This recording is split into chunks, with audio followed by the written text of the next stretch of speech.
এই পৃথিবীর মানুষ শুধু একাকী আমাকে কষ্ট দিল। আমি তো কোনো দিকে যা শান্তি পাই না। যা একটু শান্তি চিন্তা করলাম, ছেলেরা বড় হয়েছে, হয়তো একটু শান্তি পাবো। না রে বাবা, শান্তি তো পাওয়া যাবে না। এটা তো দেখি তা আরও গরম।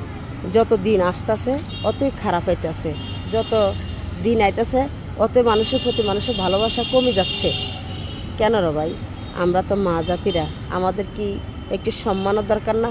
না, এখন সম্মান পাওয়া যাবে না, আর সম্মান দিবে না। এখন মানুষ হলো অদ্ভুত।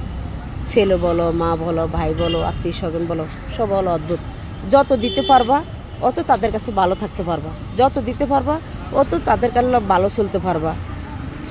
এ দুনিয়ার মারা কই যায় যেন শান্তি পাবে, ওই শান্তি আমাদের কপালে নাই, নসিবে নাই। এ আল্লাহ, যদি আমাদেরকে তুমি একটু মরণ শান্তি দিত, তাই হয়তো একটু শান্তি পাইতাম। দুনিয়াটা হলো দুদিনের দুনিয়া, কত রং তামাশা করে মানুষ। এখন তো ছেলে মেয়েরা একটাই কথা, আমরা কিছুই বুঝি না, কিছুই জানি না।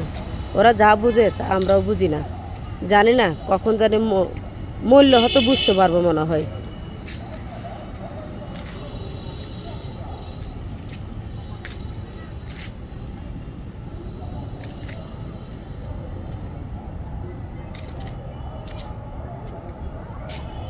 আসলাম একটা ভিডিও বানার জন্য, আসতে তো পারি না। ভাই বোনেদের কোনো সিনারি দেখাতে পারি না। আজকে একটা ভিডিও বানাই, ভাই বোনেদেরকে দেখাই। দেখেন, মানে আমি খুব একটা সুন্দর একটা জায়গায় আসলাম।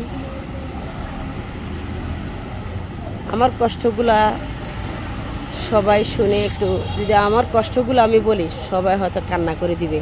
তার জন্য সব কষ্ট আমি বলি না। যাক, আমার নসিবে যা আছে তাই হবে।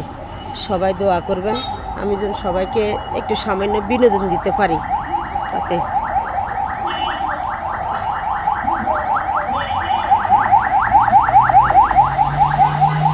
হে আল্লাহ, সবাইকে ভালো রাখো, সুস্থ রাখো। আর সবাই আমার ভিডিওটা একটু লাইক করবেন, কমেন্ট করবেন। কমেন্টের উত্তর দিব, ভালো ভালো সিনারি দিব। খুব সুন্দর একটা গাছগাছা বাগান,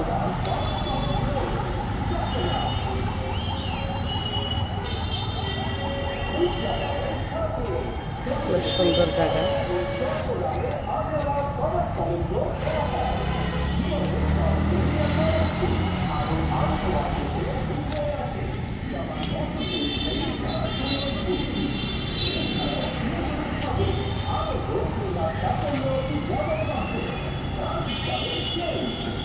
সবাই একটু কমেন্ট করবেন সিনারিটা কেমন, আর এই সিনারিটা কোন জায়গায় একটু জানাবেন, কমেন্টটা জানাবেন সিনারিটা কোন জায়গায়।